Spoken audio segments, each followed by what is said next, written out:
Kindly subscribe to our YouTube channel, see how to. Click on the subscribe button below and also click on the bell beside this. This will notify you once we drop a new video. Thank you. I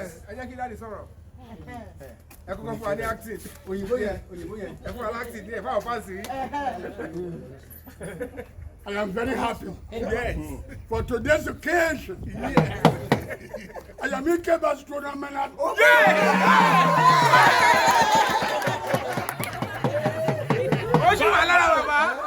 Baba don't go die unless go Baba.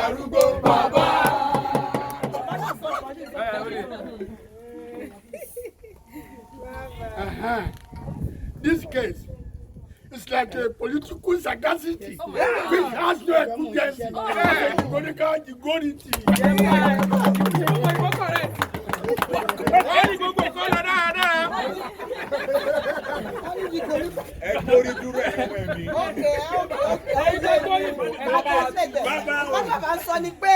Mo kí gbogbo yín tẹ́ wá bá mi ṣàjọ ìbí.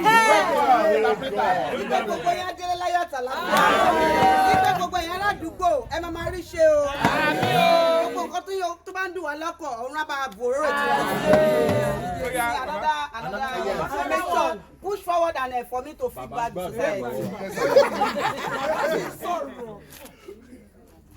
No! What did I say? No. I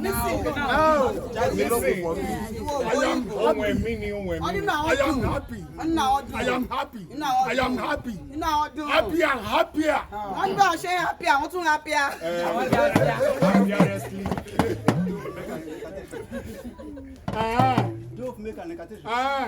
The dove is decided incantation. What I didn't hear. I heard is teacherological.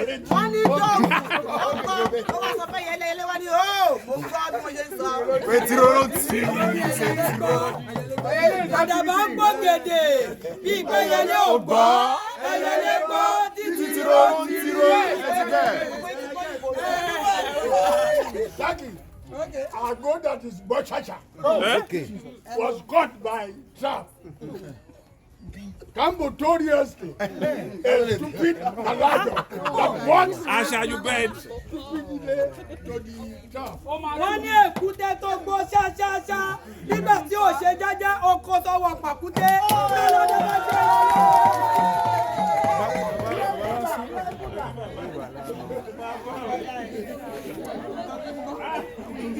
Baba, the Oyibo to go inside. Everybody, oh yeah, lament in my house.